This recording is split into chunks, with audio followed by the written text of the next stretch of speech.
사소한 것 같지만은 제가 질문을 하나 던져보겠습니다. 여러분 식사 시간 때 감사 기도를 하고 먹습니까? 안 먹습니까?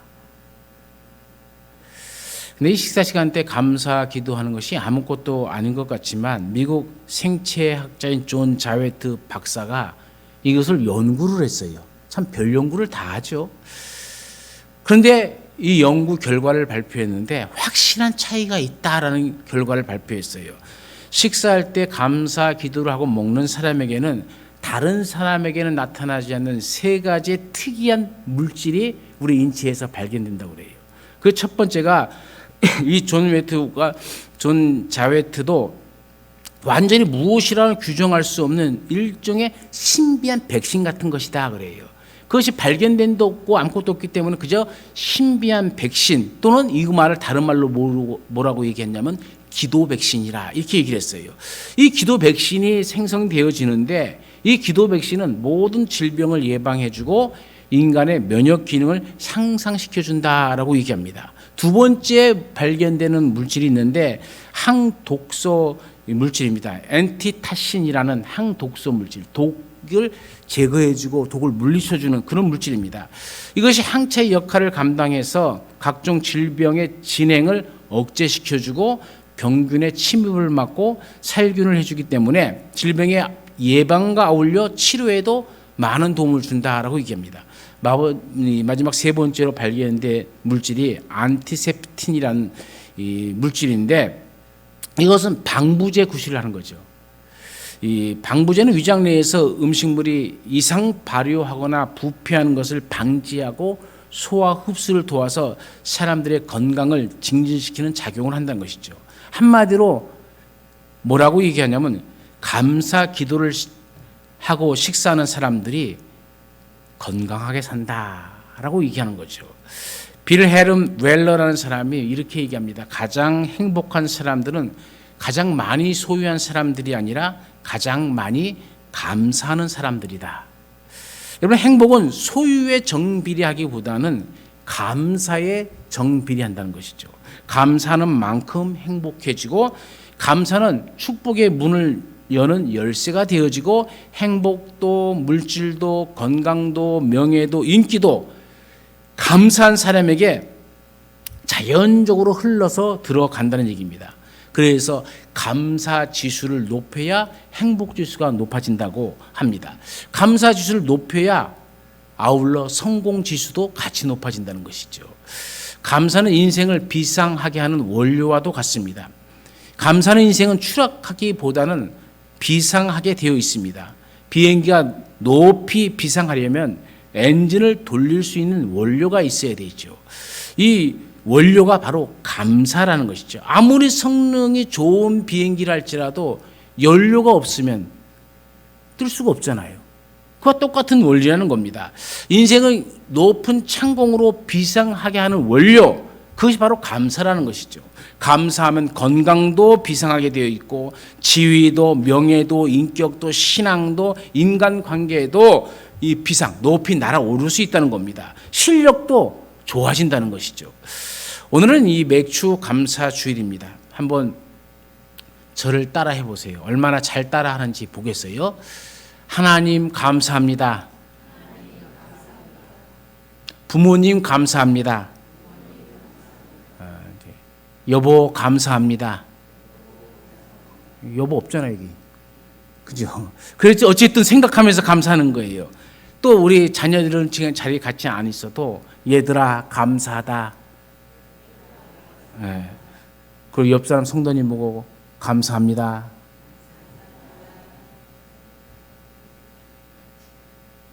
한 번 더 할까요? 아이고 감사합니다. 이 한국 사람들 뭐 하면 아이고 소리가 먼저 들어가요. 여러분 이렇게 감사하는 말 한마디를 딱 던지는 순간 여러분 마음속이 어때요?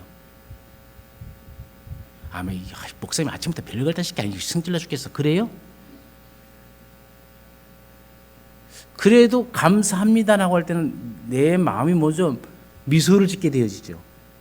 그렇지 않습니까? 내 마음이 행복해지잖아요. 근데 왜 이 행복한 것을 그렇게 안 하는지 모르겠어요.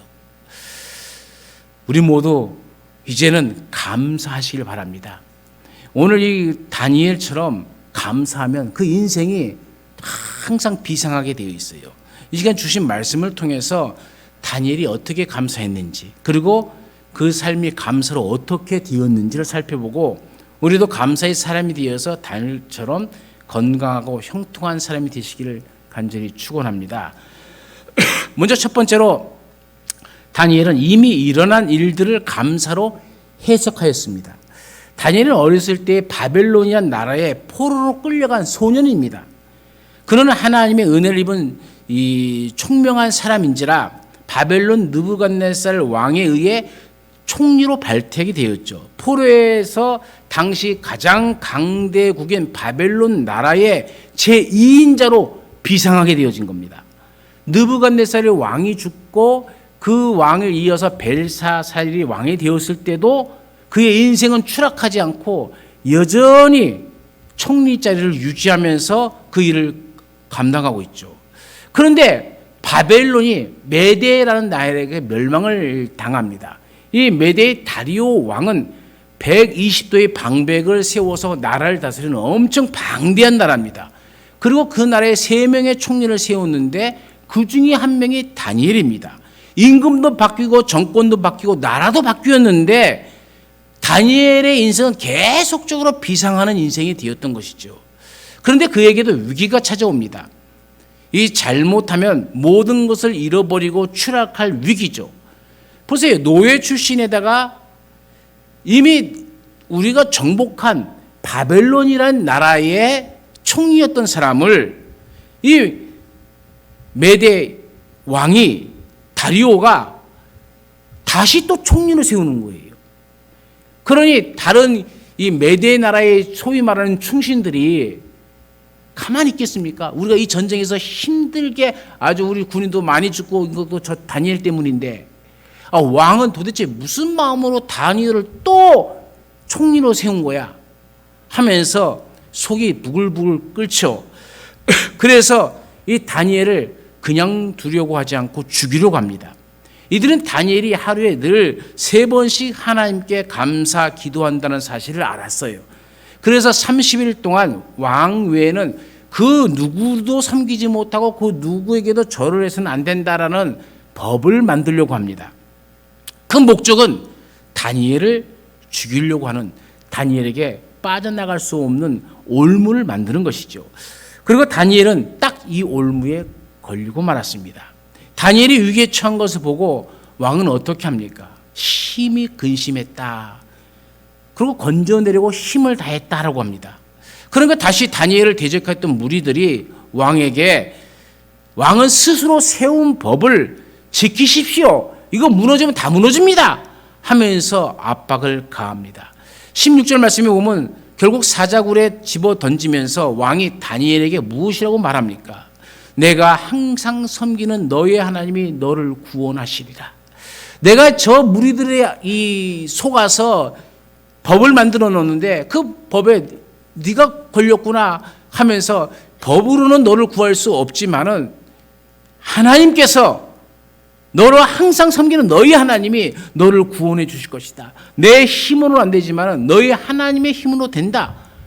여러분, 다니엘은 이 정도로 왕에게도 인정받는 믿음의 사람이었던 것이죠. 그런데 왜 이런 일이 일어나야 합니까? 다니엘은 얼마든지 왜 내가 이런 어려움을 당해야만 할까 불평하고 원망할 수도 있겠죠. 왜 이런 질병에 걸렸냐고, 또는 왜 이런 경제적 어려움을 당해야 하냐고 우리도 얼마든지 불평 불만할 수 있습니다. 그러나 비상하는 신앙의 위인들은 항상 이미 일어난 일을 가지고 불만 불평을 하지 않습니다. 감사로 해석하고 비상하죠. 감사의 연료를 채우고 추진 4발을 당기고 하늘 높이 올라가는 겁니다. 보세요. 다니엘은 이미 일어난 일들을 어떻게 해석합니까? 10절 말씀에 그의 하나님께 감사하였더라라고 얘기합니다. 어떻게 감사했습니까? 이미 다니엘이 이 조서의 왕이 도장에 찍힌 것을 알았습니다. 알고도 이렇게 얘기하잖아요. 자신에게 불리한 일이 일어난 사실을 알았습니다. 내 인생이 뭔가 잘못되어 가고 있는 것을 알고도 다니엘은 그것을 감사로 해석한 것이죠. 저 무리들이 나를 죽이려 하고 있다는 것을 알면서도 다니엘은 기도를 쉬지 않고 하는 겁니다. 이미 일어난 일입니다. 하나님 어떻게 하나님 이걸 막아주셔야죠. 어떻게 이런 일이 나에게 있을 수 있도록 하나님 이렇게 방치해 두십니까? 내가 하나님 얼마나 잘생겼습니까? 이렇게 불만불평하는 것이 아니라 그저 모든 것을 하나님의 선한 뜻이 있음을 믿고 감사를 했던 것이죠. 감사는 어떤 상황에 대한 해석된 표현이죠. 어떻게 해석하느냐에 따라서 감사가 나올 수도 있고 불평이 나올 수도 있어요. 여러분, 이 think, thank라는 말은 어원이 같은 말입니다. 생각의 문제라는 겁니다. 각도의 문제라는 것이죠. 그래서 감사는 선택하며 해석하는 능력입니다. 감사는 어떤 조건보다도 해석하는 거예요. 어떻게 감사로 해석할 수 있느냐, 그거죠. 감사로 해석하면 무엇이든지 감사가 될 수 있습니다. 아무리 좋은 조건일지라도 불평으로 해석하면 불평이 되지만 아무리 나쁜 조건일지라도 감사로 해석하면 감사가 되어지는 거예요. 같은 사건이라도 감사의 눈으로 보면 감사가 되지만 불평의 눈으로 보면 불평이 될 수밖에 없습니다. 감사는 찾는 것만큼 보입니다. 어떤 일이든 플러스로 생각하면 감사할 수가 있고 당연시 되는 것도 새로운 관점으로 보면 감사가 될 수 있다는 얘기입니다. 이미 일어난 일 앞에서 불평이냐 감사냐 이 결정권은 자기 자신에게 있어요. 일어난 일 앞에 반응은 세 부류로 나타나죠. 첫 번째 부류의 사람들은 부정적으로 접근해요. 그래서 부정적으로 접근하면은 먼저 부정적인 생각, 그래서 분노, 타협, 우울, 그리고 수용의 단계를 거쳐가면서 이미 일어난 일 때문에 인생이 더욱 나빠지는 사람들입니다. 두 번째 부류의 사람들은 될 대로 되라 라고 생각하면서 아무런 대책 없이 그냥 일어난 일들을 안고 위기에 파묻혀 살아가는 사람들이죠. 이 세 번째 부류의 사람들은 일어난 일을 긍정적으로 창조적으로 해결하는 사람들입니다. 위기가 다가오면 인정하고 수정하고 상황을 감사로 해석하고 절대 신앙에 의존해서 창조적 열정으로 그 모든 문제를 해결하는 사람들입니다. 위기로 인해서 자신의 잘못을 발견하고 감사로 해석하면서 하나님께 더욱 의존하고 절대 신앙으로 일어서는 우리 모두가 되기를 간절히 축원합니다. 그래서 감사로 비상하는 사람들은 항상 그 맛을 알기 때문에 감사할 수 있는 거예요. 세브란스 병원에 입원했던 감리교 교회의 한 사모님의 간증이 이 책에 실린 적이 있어요. 위암 판정을 받았던 이 사모님은 수술을 하려고 병원에 입원합니다. 그리고 수술해서 의사가 이 배를 개복을 합니다. 그런데 너무 암이 커져서 손을 댈 수가 없는 거예요. 당시 의사는 믿는 사람이었는데 그 배를 다시 덮고 회복하는 사모님 앞에 가갖고 공책과 볼펜을 가져다 주면서 사모님 이제 특별히 할 일도 없습니다. 인간으로 살 수 있는 일은 없습니다. 그래 사모님 사시는 동안이라도 일생을 돌아보면서 감사했던 일이 있으면 열심히 여기 한번 적어보세요 라고 했답니다. 그래서 사모님이 노트와 볼펜을 붙잡고 감사를 하려고 했더니 처음에는 감사가 나오질 않더래요. 그래도 의사 선생님이 하라고 하니까 그냥 끄적끄적 적기 시작했답니다. 첫 번째, 예수 믿어 구원받게 했으니 그 은혜 감사합니다. 적기 시작하면서 두 번째, 참 내가 나를 돌아보면 참 내가 못된 성격인데 이렇게 신랑을 만나서 신랑이 목사가 되어지고 또 나를 사모로 하나님께서 삼아주셨으니 감사합니다 라고 적고, 세 번째는 그래도 우리 아이들이 믿음 안에서 건강하게 자랄 수 있으니 더 감사합니다. 이렇게 하나하나 생각하면서 적었더니 며칠 만에 137개를 적었답니다. 그렇게 감사를 적고 있을 때 의사가 더 이상 이제 의사로서 할 일이 없으니까는 사모님 이제 이 배에 복수가 차서 물이 차면은 와서 한 번씩 빼시면 되고요. 이제 집에 가서 가족들하고 그냥 편안하게 보내시면 되겠습니다. 사실 못 고친다는 얘기죠. 죽는다는 얘기죠. 그래서 퇴원을 시켰답니다. 퇴원을 해도 이 사모님은 집에서 감사의 일기장을 잡고 다시 또 감사의 일기를 적었습니다. 자기 자신의 인생을 돌아보면서 감사한 것을 계속 찾기 시작했고, 적다 보니 은혜가 충만해지고, 또 다시 반복해서 읽어보면서 자기 삶이 참 하나님 앞에 얼마나 감사가 많은 사람인가를 생각하니까 기쁨이 샘솟기 시작하더랍니다. 그래서 사모님이 이 기쁨을 내가 주체할 수가 없다 싶어서 아픈 몸이지만 그 아픈 몸을 이끌고 내가 마지막 죽기 전에 무엇을 해야 되겠느냐, 그래도 하나님 일을 하는 게 낫지 하면서 교인들을 신방하고 불신자에 가서 전도도 하고 기도도 해주고, 이런 일을 매일 아침 일어나면 그냥 무조건 가서 무조건 반복적으로 했습니다. 교인들은 만류했죠. 사모님 이러다가 죽습니다.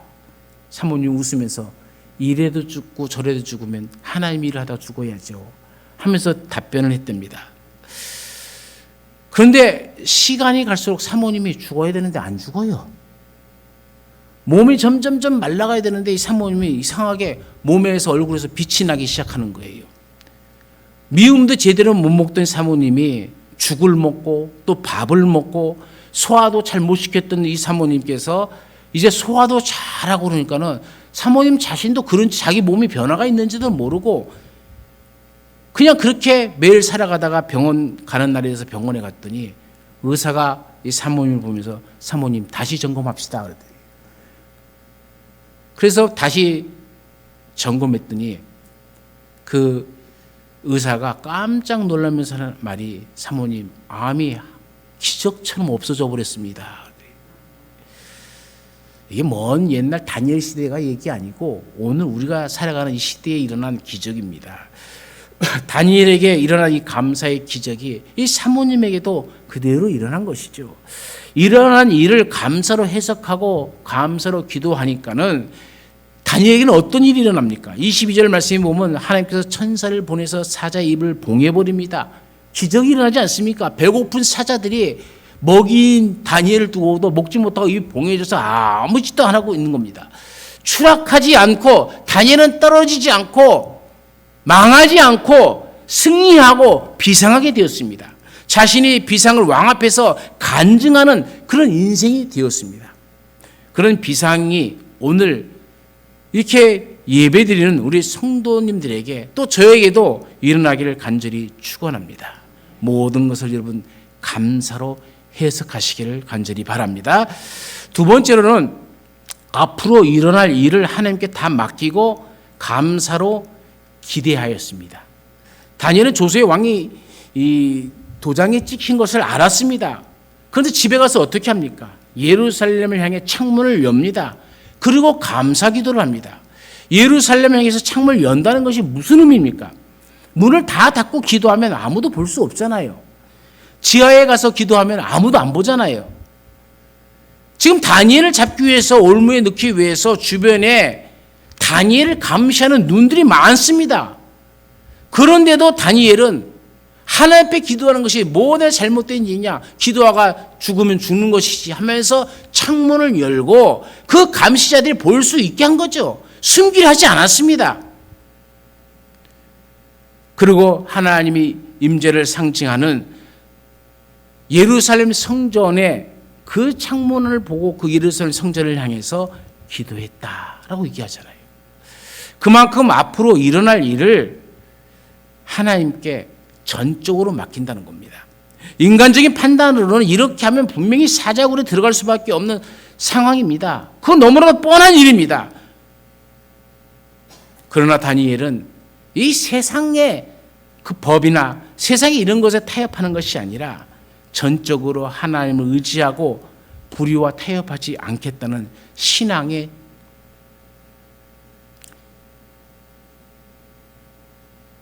바탕 안에서 하나님 앞에 한 걸음 더 나아가는 것이죠.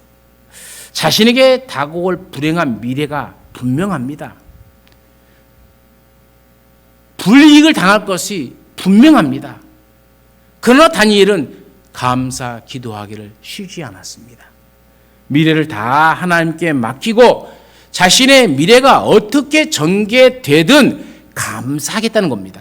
순교적 결단을 하고 감사는 감사 기도인 것이죠. 어떤 조건 때문에 감사하는 것이 아니라 절대적으로 하나님 앞에 감사하는 것이고, 합력하여 선을 이루시는 하나님을 전적으로 의지하는 것이고, 그런 기대를 가지고 하나님께 감사하였더라. 이것이 다니엘의 삶이죠. 왜 사람들은 어려움을 당하면 감사하지 못할까요? 그 일로 말미암아 발생될 일어난 일을 부정적으로 보기 때문에 그렇습니다. 그렇기 때문에 불평하고 원망하는 것이죠. 무엇에 근거합니까? 자신의 미래에 대한 예측력에 근거한 것이죠. 내가 이렇게 하면은 내 미래가 암울해질 거야 라는 자기 자신의 예측력. 그런데 여러분 가만히 보세요. 지금까지 연인 인생을 살면서 우리의 미래가 내가 예측한 대로 되었습니까? 내가 예측한 대로 안 돼요. 미래의 시간은 하나님의 손에 있는 겁니다. 오지 않는 미래를 보면서 잘못된 것을 생각하고 불평하는 사람이 돼서는 안 되겠죠. 하나님의 절대 주권과 섭리를 전적으로 믿고 미래를 긍정적이고 낙관적으로 생각하면서 감사하는 그런 사람이 되시기를 간절히 축원합니다. 인간적으로 보면 사자굴이 앞에 점점 다가오고 있는 것이죠. 그러나 다니엘은 이 사자굴에 집착하는 것이 아닙니다. 오직 자신과 함께하는 하나님에게 집중하는 것이죠.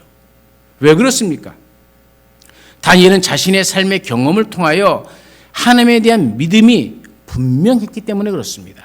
왕궁 교육을 받을 때도 다니엘은 뜻을 정하고 부정한 왕궁 음식을 거절했죠. 그럼에도 불구하고 하나님은 다니엘을 더 건강하게 주었고 다른 사람들보다 10배나 더 총명하게 해주신 사실을 이미 어렸을 때부터 경험했잖아요. 미래에 되어질 일을 해석하면서 그는 이 미래는 하나님의 손에 있다는 것을 뼈저리게 경험했고 체험했습니다. 하나님에 대해서 2장 21절에 그는 때와 계절을 바꾸시며 왕들을 폐하시고 왕들을 세우시며 지혜자에게 지혜를 주시고 총명한 자에게 지식을 주시는도다라고 이미 어렸을 때에 이런 고백을 했어요. 이제까지 자신의 신앙 경험으로 볼 때에 역사의 주인이신 하나님은 오늘도 살아 계신다는 이 사실을, 그리고 내 미래도 주관하신다는 이 사실을 다니엘은 분명히 믿었다는 겁니다.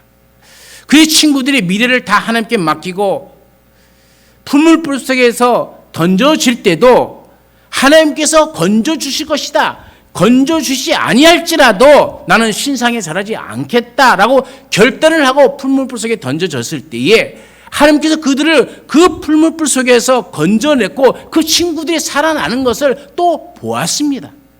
다니엘은 사자굴을 보고 두려워하는 불행한 인생이 아니었습니다. 하나님의 보호와 하나님께서 전개해 줄 그 하나님의 능력을 기대하며 감사한 것이죠. 현실만 바라보고 문제만 바라보고 불행한 미래만 예측하면서 원망하고 불평하지 말아야 됩니다. 구원해 주시고 이끌어 주실 하나님을 바라보시기를 간절히 축원합니다. 그래서 감사에는 세 가지 감사가 있어요. 첫 번째는 상대적인 감사입니다. 타인의 불행을 보고 비교해서 느끼는 감사죠. 유치하고 이기적인 감사입니다. 두 번째는 결과에 대한 감사죠. 이루어진 일을 보면서 감사하는 겁니다. 잘못되어지면 감사 안 하겠다는 것이죠. 가장 고귀한 감사는 세 번째, 이 절대적인 감사입니다. 과거의 불행에도 불구하고 현재의 아픔에도 불구하고 하나님을 믿기 때문에, 하나님을 절대적으로 신뢰하기 때문에 가능한 감사, 그것이 바로 절대적인 감사입니다. 바로 예수님의 감사가 그런 감사이죠. 성경에서 예수님의 감사하는 장면을 여러분 보십시오. 갈릴리 바다 건너편에서 말씀을 전하실 때에 식사 시간이 되었는데 아무것도 먹을 것이 없습니다. 그때 10대 소년이 가지고 있는 물고기 2마리와 보리떡 5개를 제자가 가지고 옵니다. 예수님 그 보잘것없는 한 어린 아이의 한 끼 식사, 도시락을 가지고 하늘을 우러러 축사하십니다. 축사가 뭡니까? 축복하고 감사하셨다는 거예요. 그때 기적이 일어나서 5,000명이 먹고도 12광주리가 남게 되어지죠. 예수님은 비교하지 않습니다. 작은 것이라도 예수님 앞에 놓이면 그것이 큰 기적이 되어 나타날 줄로 믿습니다. 작은 것이라도 감사할 줄 알면 그 작은 감사를 통해서 우리 가운데 큰 기적의 역사가 나타나게 될 줄로 믿습니다. 혹 우리 가운데 어려움이 있습니까? 환난이 있습니까? 다 잃어버렸다 생각하십니까? 미래가 망망대해처럼 안 보입니까? 열어주시고 세워주시고 풀어주시고 이끌어주실 하나님을 바라보면서 감사하시길 간절히 축원합니다. 다니엘이 일어날 일을 기대하며 감사로 바라보고 절대 감사를 하니까 어떤 일이 벌어집니까? 그의 감사 기도가 그대로 실현됩니다. 그를 죽이려는 자들이 대신 죽임을 당해 되어지고 다니엘을 통해서 하나님의 이름이 만방에 선포되어지고 하나님께 영광을 받으시고 하나님께 더 영광 돌리는 인생으로 비상하게 되어지는 겁니다. 감사하면 우리의 미래는 반드시 더 좋아질 줄로 믿습니다. 이 감사에는 신비한 에너지가 있는 것이죠. 다니엘 시대 때만 그런 것이 아니라 오늘날도 앞으로 일어날 모든 것을 감사로 기대하면 소망을 가지고 살아가면 여러분의 인생도 다니엘처럼 높이 비상하게 될 줄로 믿습니다. 세 번째로는 지금 일어나고 있는 일에 항상 감사로 반응해야 됩니다. 이걸 현재적 감사라 얘기합니다. 다니엘이 어떻게 감사합니까? 왕이 도장이 이미 찍힌 것을 알고 감사했다고 그러잖아요. 윗방에 올라가 예루살렘을 향해 창문을 열고 감사 기도했잖아요. 사자 굴에 들어갈 줄 알면서도 감사 기도를 했고 전에 했던 대로 하루에 3번씩 무릎을 꿇고 기도하며 그의 하나님께 감사하였더라라고 성경은 증언하고 있습니다. 전에 하던 대로 감사하였다. 지금 일어난 일에 또 과거에도 그랬듯이 매사 동일하게 감사로 다니엘은 하나님 앞에 무릎을 꿇었습니다. 매일매일 하루에 동일하게 3번씩 감사 기도를 했습니다. 감사가 생활화되었다는 말입니다. 습관화되었다는 말입니다. 체질화되었다는 얘기죠. 어쩌다 한 번 하는 감사는 감사가 아닙니다. 죽을 줄 알면서도 이제까지 해왔던 대로 하나님께 감사하였더라. 이 생활이, 이 습관이 우리의 체질이 되어져야 됩니다. 습관은 하루아침에 이루어지는 것이 아닙니다. 생각은 행동을 낳고 행동은 습관을 낳고 습관은 인격을 낳습니다. 다니엘은 이미 감사가 생활화되어 있고 인격화되어 있다는 말입니다. 무엇을 하든지 감사는 생활이 몸에 배어 있다는 얘기죠. 이런 사람에게 있어서는 조건이 문제가 아니죠. 환경이 문제가 아닙니다. 어떤 조건이 주어져도 감사 생활을 할 수 있는 것이죠. 부자가 되어도 감사 생활을 할 수 있는 것이고 가난해져도 감사할 수 있는 것이고 집사가 되어도 감사할 수 있고 건서가 되어도 감사할 수 있고 또 못 되어도 감사될 수 있는 것. 이 감사가 체질화되어지고 성품화되어져 있는 것이죠. 오랫동안 같은 행위가 반복되어지면 습관이 되어집니다. 습관이 오랫동안 계속되어지면 성품이 되어지는 것이고요. 이 감사가 우리 삶의 성품이 되어지는 그런 은혜가 우리 가운데도 있기를 간절히 축원합니다.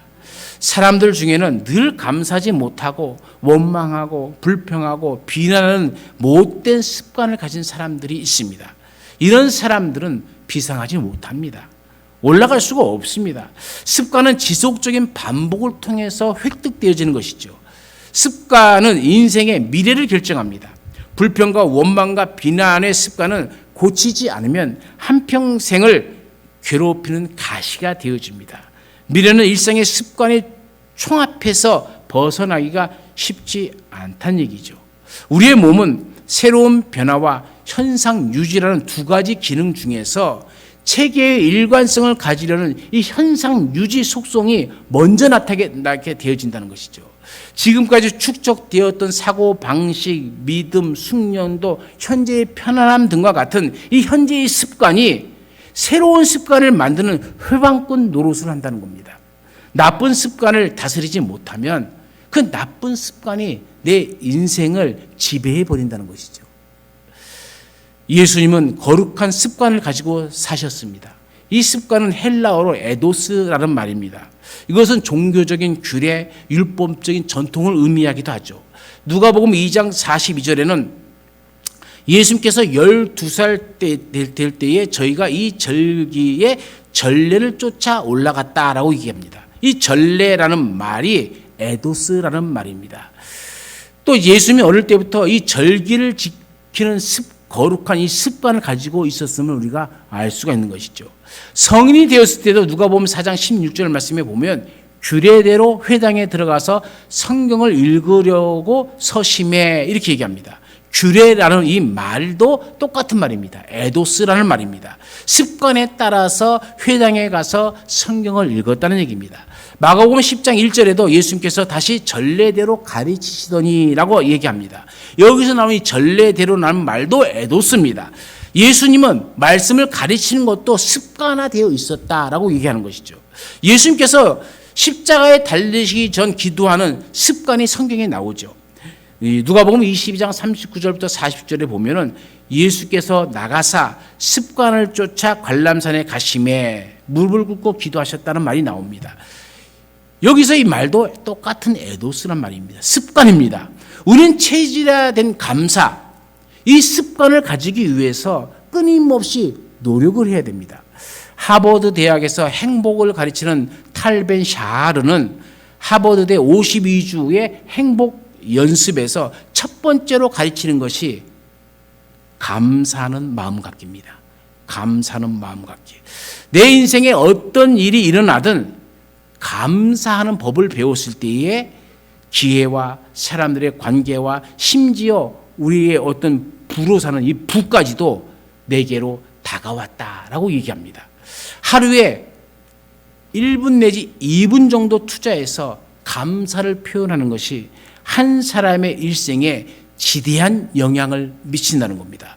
감사는 물질적인 풍요로움과 사회적인 성공을 끌어당기는 힘이 있습니다. 문제를 해결하고 위기를 극복하는 능력을 강화시켜줍니다. 변화나 위기에 대한 대처할 능력을 키워줍니다. 스트레스를 완화시켜주고 면역력을 높여주고 가정이나 직업에 대한 만족도를 향상시켜줍니다. 인간관계의 갈등을 해소시켜주고 직업 환경을 향상시켜주기도 합니다. 이렇게 생활에 대한 감사 생활하는 다니엘에게 어떤 일이 일어납니까? 여러분 성경책 폈죠? 벌써 집에 갈 준비하고 덮어버렸어요? 성경책 28절 한번 보세요. 우리가 마지막으로 읽었던 28절입니다. 같이 한번 28절 말씀을 합독하십니다. 이 다니엘이 다리오 왕의 시대와 바사 사람 고레스 왕의 시대에 형통하였더라. 여러분 놀랍지 않습니까? 바벨론 나라에서 총리를 했던 사람이 그 느부갓네살이 죽고 그 아들 벨사살이 있을 때도 총리가 되었고 이 바벨론이 메대에서 멸망돼 갖고 다리오가 왕이 되었을 때도 나라가 바뀌었는데도 여전히 총리로 있고 이 메대라는 나라는 파사의 고레스에 의해서 멸망당했는데도 파사 왕 시대에도 다니엘은 여전히 형통하였더라 그래요. 이런 나라가 바뀌면 적 장군들의 장교나 이런 사람 다 죽여버리는 것이 세상의 법 아닙니까? 그런데 다니엘을 보십시오. 왕이 바뀌든 나라가 바뀌든 환경이 어떻게 변하든지 간에 그는 형통하였더라 그래요. 어떻게 변화되는 게 형통한 이유가 뭡니까? 다니엘이 어떤 환경 속에서도 어떤 상황 속에서도 감사하였더니 이것이 어떻게 변하든지 형통한 길을 얻더라는 거예요. 저는 다니엘을 보면서 깜짝 놀래요. 나라가 3번씩이나 바뀌어버리는 그 상황 속에서도 다니엘은 형통하였더라. 여러분 이 나라가 어떻게 세우고 어떻게 가서는 게 중요한 게 아닙니다. 우리가 하나님께 감사함으로 나가는 것이 더 중요하다는 얘기예요. 그러면 하나님께서 다니엘에게 주셨던 형통함이 오늘 우리 가운데도 베풀어 주시는 형통함이 될 줄로 믿습니다. 지난주에 구호서 집사님 아들이 난 손주가 미국에서 거의 15년 만에 한국에 왔죠. 그래서 뭘 해줄까? 그래도 이번 가면 또 언제 올지 모르는데 인생이 그렇잖아요. 사실 그 손주들은 몇 번 한국에 와서 오려고 그랬는데 뭐 이런저런 상황 또 코로나 때문에 그리고 못 오다가 15년 만에 했어요. 그 큰 소녀 자빈이는 3살인가 그때 왔다가 대학에 입학할 때 지금 온 거예요. 참 오랜 시간이 있었구나. 참 오랜 동안 15년 동안 손주 못 보던 그 마음이 어떨까 하는 마음도 헤아려 보면서 그렇게 같이 이 집사님이 기쁨이라면 그래도 우리가 내가 식사 한번 대접해야겠다 해갖고 그 아이들하고 같이 이제 식사를 했어요. 식사를 하는데 음식점이 나와요. 근데 음식이 나오면은 참 그 자빈이하고 그 장은이는 말을끼는 알아듣는데 한국말이 서툴고 또 큰애는 3살까지 그래서 3살 때 한국에 왔다고 한국말을 잘해요. 그런데 얘가 이 서비스하는 사람들이 갖다 주고 뭘 갖다 주고 뭐 할 때마다 감사합니다. 감사합니다. 감사합니다. 이 말이 완전히 습관이 되어버렸어요. 그래서 저는 같이 식사하면서 제가 은혜를 받았어요. 이렇게 감사할 수 있다면 얘 길은 하나님께서 형통하게 이뤄주시겠다. 여러분, 오늘 우리가 자녀들에게 무엇을 가르쳐 주어야 됩니까? 신앙을 물려줘야 되겠죠? 근데 어떤 신앙을 물려주겠습니까? 성공하는 신앙을 물려줘야 되겠죠? 이거 싫으면 그러면 실패하는 신앙을 물려줍시다. 이것도 아니고 저것도 아니고 뭐예요 도대체? 여러분, 우리는 자녀들에게 신앙을, 성공하는 신앙을, 형통하는 신앙을 물려주어야 됩니다. 근데 그 첫 걸음이 무엇입니까? 첫 걸음이 감사입니다. 여러분, 오늘부터라도 제가 얘기하는 것이 감사의 일기를 쓰세요. 그래서 제가 광고 시간에도 감사 노트가 필요하신 분은 제가 사서라도 드리겠습니다 라고 얘기하는 겁니다. 어떤 일을 할 때도 그 첫 마디가 여러분 감사를 하십시오. 감사할 일이지, 감사해야 되지, 우리는 감사할 것뿐이야. 이것이 여러분 습관화 되어지고 이 습관이 여러분의 성품이 되어지고 여러분의 가정의 성품이 되어질 때에 여러분의 가정은 우리가 생각하지도 못한 놀라운 기적들이 일어납니다. 사자의 입을 막아줄 천사가 올 줄 누가 압니까? 아무것도 그것을 기대하지 않아도 그런 기적의 역사가 일어났잖아요. 그 위암이 고쳐질 줄 누가 알았습니까? 그러나 감사로 했을 때 위암의 암덩어리도 깨끗이 녹아 없어졌잖아요. 그렇다면 오늘 우리의 문제는 문제가 아닙니다. 우리 정말로 문제는 감사할 줄 모르는 것이 문제입니다. 여러분, 우리 맥주 감사절을 맞이해서 이제 오늘부터라도 우리가 내 입술에 감사를 달고 살겠습니다. 아멘 안 해요? 아멘 할 때까지 감사를 달고 살겠습니다. 이런 인생이 되시기를 간절히 축원합니다. 우리 잠시 뒤돌아보면서 우리 인생을 뒤돌아보면서 통성으로 기도합시다. 항상 모든 일에 비난과 원망의 눈초리를 받던 내 눈을, 내 입술을 회개합시다. 그리고 이제 일어난 일들, 모든 과거의 일들을 뒤돌아보면서 하나님 그 모든 것들을 감사로 해석할 수 있는 능력을 달라고 기도하시고 또 앞으로 미래에 일어날 일들에 대해서 부정적으로 바라보는 내 마음의 잘못된 것을 회개하시고 이제 하나님께서 우리에게 놀라운 일을 행해 주실 것이라는 그 믿음으로 가지고 기도하시고 세 번째로는 우리가 오늘도 우리가 살아가지만 오늘도 불만 불평이 아니라 감사로 내 인생을 불평으로 낭비하지 않는 내 인생을 감사로 더 풍성한 인생이 되기 위해서 저같이 통성으로 잠시 기도합니다. 거룩하신 하나님 아버지, 오늘도 우리에게 함께 하심을 감사함을 드립니다. 언제 어디서나 우리 가운데 주님이 하신 일들은 아버지여 우리가 눈으로 볼 수가 있고 또 우리가 느끼기도 합니다. 감사로 그 모든 것을 바라볼 수 있는 사람들은 과거에 일어난 일도 감사로 해석할 수가 있고 또 미래에 우리가 되어질 일들도 감사로 해석할 수가 있습니다. 아버지여, 우리가 미래는 모르지만 하나님께서 분명히 더 좋은 것으로 우리에게 채워주시고 더 좋은 은혜를 우리에게 베풀어 주실 줄로 믿습니다. 우리가 미래는 예측할 수 없지만 하나님께서는 항상 합력하여 선을 이루시는 그 일들 가운데로 우리를 이끌어 주실 줄로 믿습니다. 오늘 현재 우리가 괴로움을 당하고 어려움과 때로는 아버지 우리의 마음에 불편한 것들도 있지만은 아버지 이 모든 것들도 우리가 감사함으로 받아서 우리의 인생이 버릴 것이 없는 인생이 되게 하여 주옵시고 우리의 잘못된 것들은 빨리 회개하고 우리의 언어의 습관, 행동의 습관을 바꾸고 우리의 생각의 습관들을 바꿔서 오직 하나님 앞에 감사가 먼저 되어지고 우리 자녀들에게도 또 감사를 먼저 심어주고 그래서 우리 자녀들과 우리의 삶이 오늘보다 더 풍성한 감사의 삶이 되게 하여 주셔서 하나님의 놀라운 기적의 역사가 우리의 심령 가운데 우리의 가정 가운데 우리 교회 가운데 임하게 하여 주옵소서.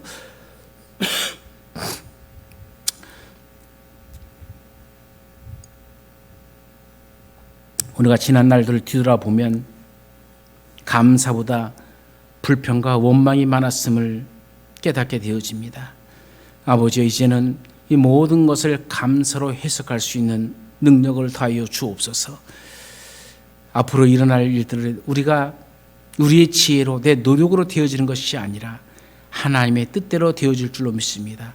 하나님의 선하신 뜻이 감사하는 자들을 통해서 일어남을 보게 되어집니다. 그러니 우리가 더욱 감사해서 하나님의 기적적인 삶을 누리는 백성들이 되게 하옵소서. 오늘 현재 우리가 여러 가지 상황 때문에 우리의 마음이 상한 것들도 있습니다. 그러나 그 상한 마음도 불만과 불평으로 낭비되어지는 시간이 아니라 내 인생이 아니라 감사로 채워지고 기도로 채워져서 우리의 삶이 우리의 심령이 우리의 마음이 더 큰 기쁨으로 충만케 하여 주옵소서. 언제나 우리와 함께 하시는 예수님의 이름으로 기도드리옵나이다.